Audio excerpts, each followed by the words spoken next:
I'd like to welcome you to another edition of The Lion's Den, where we are restoring kings and queens one conversation at a time.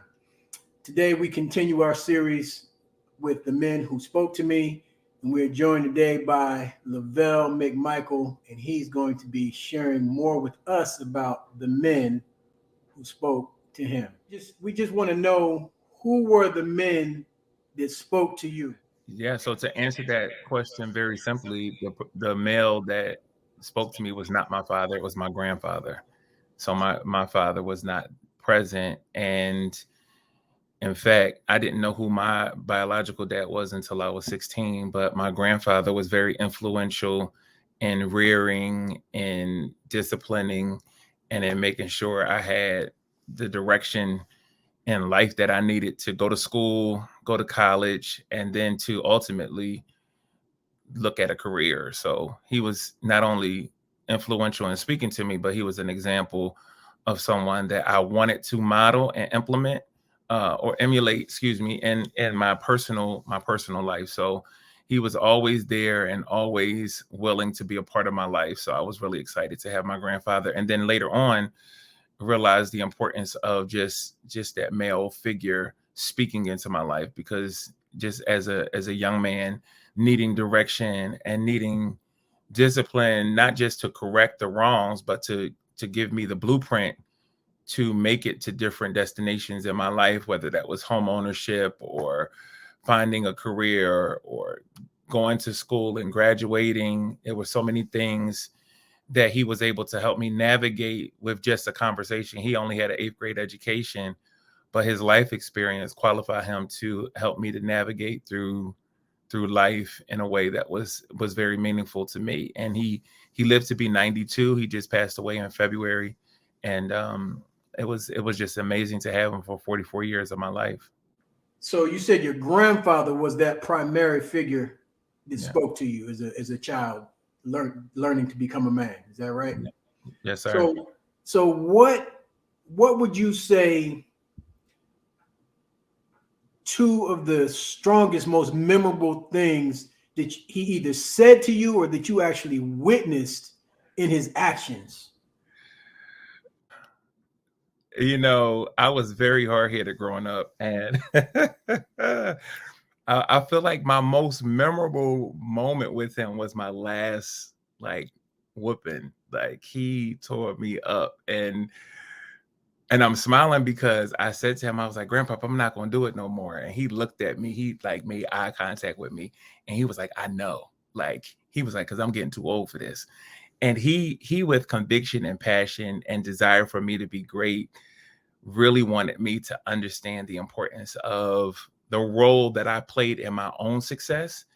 And I had gotten suspended from school for probably being disrespectful or out of line. And he had went back up to the school with me and wanted to talk to the administrators and talk to me. He wanted to have this conversation, and he was talking to me the entire time. I'll never forget just him talking to me about how much he wanted me to succeed and how much I needed to learn how to navigate. And he didn't say it in these words, but like institutions, that I needed to be able to go to school and get what I needed to get from there. And then I could make decisions in any way that I wanted to make them. So that was one memorable moment. And then the other thing that I always remember is my grandfather taught us how to be entrepreneurs. So when we would ask for money, he would find a job for us. And so ultimately, he helped us to start a pretzel stand, a water ice stand. And then on Mother's Day, Easter, we sold flowers outside of his barber and beauty salon that he started. So he taught us how to be entrepreneurs. So those are the two things that resonated. One, how to maintain my composure and discipline myself so that I could be successful. And then two, how to be in business for myself. So now you are married, right? I'm married. Mm-hmm. And so was your grandfather married to your grandmother? My grandfather was married to my grandmother. They were married for as long as I can remember. So what did you learn where a marriage is concerned, or that relationship and that male-female interaction and bond and struggling through hard times? Like, what example did your grandfather provide you with from that perspective? Let your words be few and seasoned with grace. No, my grandfather. So I'll tell you, I don't know that this platform is the right platform for the things my grandfather taught me about marriage. I asked my grandfather, I said, Grandpa, how you and grandma stay married so long? He understood that marriage was hard work, and he was stuck in it, committed to it, and he was going to make it work, but he made it work on his terms. He made sure that he had peace of mind, and he made sure that he put himself in a position where if things wasn't going the way he wanted to go, he had something to fall back on. And it's a sad thing to say, man. Marriage is hard work, and that's why I said my grandfather. I don't know that his example was the best role model, but it definitely showed me he was not going to be doing a whole lot of talking, And I don't know that black women know how to value black men. I feel like a lot of black men are in this fantasy of what marriage is and what longevity in marriage looks like when they go home and they feel unvalued and unappreciated. And we spend so much time trying to make our queens feel like queens, but then we feel like trash, or we feel like the Joker, right? Yeah. Because we go out of our way to wine, dine them, buy them nice gifts, expensive shoes, popular bags, and provide, but then your basic needs aren't met in terms of just feeling valued and just being told I appreciate you. So what I would say to men that are watching this is you need to articulate your needs to your wife and let her know what you need to feel and how you need to feel, so that she can meet that mark. Because a lot of times we suffer in silence and we don't talk about what we need because we feel like we're not able to have that voice. But then men who silence their voice or don't talk become a headless monster. They become unfulfilled and unsatisfied, and they're never able to reach their full potential, because the one place that they're supposed to have peace, joy, and fulfillment, they leave every day going to provide but still longing to be seen. Let me ask you, beyond your grandfather, okay, were there any other men who may not have been in your household, but men that you observed, in their daily actions, somebody you might have saw, like Mr. Clark, that you walk by his house every day and, he got some wise words, or you might just see him doing some stuff that you don't want to be doing. Like, was there anyone in your world like that? I didn't have many male role models. My brothers, I always was trying to be like them. I thought my brothers were, and I still do. My brothers are A+ like men that are responsible, accountable, and even when we were younger, they always looked out for my best interests, and so I always looked up to my older brothers, and to this day I call them when I'm celebrating something or needing advice about something. So I have just been blessed to have brothers and when they were doing wrong, when they were doing certain things, because I'm 4 and 5 years younger than them, when they were doing certain things, they wouldn't let me be a part of certain things. They was like, no, you can't do that. I was the young preacher, I was the young church boy. So while they were doing things that they had no business doing, they they would make sure that they knew that I knew that they expected more from me. So I really valued that. My mom's brother was very instrumental in me and my brother's life, just picking us up, taking us to the barbershop, stuff like that. And he's to this day, he's a great man, and I look up to him and admire him. But outside of that, I didn't have many, male teachers growing up. I didn't have many men in the community. I mean, I was around a whole bunch of single women and their children. So the men that we were around were each other. Did you find like some valuable moments in the barbershop? Like, everybody has these moments and these conversations in the barbershop.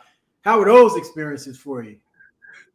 So yes, the barbershop is where it's at. And I'm gonna be honest with you. I put my boys, I have 2 sons, and I there's in my book I talk about self-discovery, right? Part of self-discovery for black men is knowing how to navigate a barbershop. And so I grew up sweeping the floors, listening to all of the men sit around and talk trash, and having, my grandfather's portion of the shop was in the back of the shop. So I used to have to walk through all of the chairs of the row of men who was cutting hair, and then the men who were sitting on the side waiting to get their hair cut. And back in the day when we didn't have this one-on-one barber like we have now. Years ago, you got to the barbershop and you waited your turn, and then people stayed at the barbershop. They came, they ain't need a haircut, and they stayed after they got their haircut because it was conversations and collaborations that were happening. So sitting at the barbershop, man, I learned not only how to navigate the multiplicity of conversations that men have, whether that's about sex or sports or family life or their children, but just how to fellowship with brothers in a way that was meaningful. And so my brother has like a mini barbershop in his basement. And sometimes when I go home, last time I went home, I was like, yo, can you cut my hair? I didn't really need it. He's like, well, you don't even need a haircut. It's just that barbershop experience for me. It's sitting in the chair and bonded with my older brother as my barber. And, both of my brothers, they both cut hair. And anytime I go to California to see Sharif, or if I'm in Philadelphia to see Eric, like I have pictures. I wish I had pictures that I could show you, like every single time. And I take a picture sitting in the chair when my kids sit in their chair, because that is a bonding moment for us as a family. And the last time my brother just wasn't even in the emotional space to cut my hair. And he was like, nah, Lovelle, I can't do it. He had started and he was like, I'm gonna shape this, but I can't. Because we was there for like a celebration or something. And I sent him a text the next day and was like, yo, I just want you to know I didn't want a haircut. I just wanted to spend time with you. Like it wasn't about getting a haircut, Right. And he was like, no, I get that. And I appreciate you wanting that, but that wasn't the time. And so it's so many life lessons that you could have from the barbershop and from the barber chair, because that taught me that I was needing something from him that he didn't have the capacity to give at that time. And I wasn't sensitive enough to see his needs because I was so busy wrapped up in my own. When I did my own Men Who Spoke to Me story, I talk about how, I hung out at the barbershop and I would go to the store and they let me keep the change and I would sweep up the floor. That was one of my early jobs. So I was right there in the barbershop with you, with that conversation, that camaraderie that we experienced in the barbershop as kids, It's good stuff. I started asking people, can I go to the store for them? Because I knew they was going to let me keep the change. Right. I used to do that. Was my hustle, man. I saved up my money, bought my walkie-talkies and everything, man. That's how I used to hustle. I know you're a pastor, but I want you to talk about the book, because I think the book that you mentioned is very relevant to this conversation that we're actually having right now. So tell the audience a little bit about your book and, what your aim was, what your goals are with it, where you're going with it from here. Yeah, so I wrote the book entitled Transforming the Minds of Men, Maximizing Potential from Childhood to Manhood, on the premises of the fact that many Black boys are raised in fatherless homes. So honestly, Scott, when you first asked me that question, it threw me off because my experience is not to have that kind of connection. I literally talk about the fact that I had 3 dads growing up. I had my my biological dad, who I didn't know until I was 16, my brother's dad, whose last name I have, and then my mom was married at one point in time when we were young kids. So I had these 3 men that are in my life at some point in different roles as fathers, but not really having that bond of being able to really nurture me, because I was at different stages at different points that I would interact with these men. So I wrote this book because the need for, we talk about the Boys and Girls Club, we talk about Big Brother, Big Sister, and we talk about all of these mentoring programs. And I wrote this book trying to say that these mentoring or Big Brother programs would really be non-existent if fathers were present in the life of their child. Now that does not mean that they don't need role models and people who are influential, but my sons aren't out looking for a role model, because I am that model for them. I am the voice for them. I am the direction that they need when they're lost. And a lot of Black men just don't grow up with that. So I talk about transformation of a mindset that comes through this absenteeism of a father. So if I grew up in a house without a father, right? We always say, why do men not stay with their children? And it's like, well, if you grow up in a house without a father, then what is normal to you? That men are not present in the home. So then when I have a child or I get someone pregnant, then I don't feel the necessity to be there because that's not my norm. So we have to reprogram and transform the way we think about the experience we had, so that as we're making new experiences and living in a new pathway, that we're able to I can't even say duplicate, that we're able to replicate the model as it should be instead of duplicating what we have experienced. Do you have a copy with you in your hand right now that you can hold up so people can see what it looks like? Man, I wouldn't be an author if I ain't have it right There here. you go. That's what I'm talking about. Let me put you on the screen. And it's back there. And it's back there too. But it's Transforming the Minds of Men, Maximizing Potential from Childhood to Manhood. It's available on Amazon. It's available on Kindle. And it's a book that allows you to journal your experience, right? Because so when we look at fatherlessness, it's not just a deadbeat dad, right? A dad could have passed away when the child was an infant. The dad could be in prison. A dad could not know they have a child. So you have to look at absenteeism differently so that you can change your perspective about how you navigate through life. And life is so complex.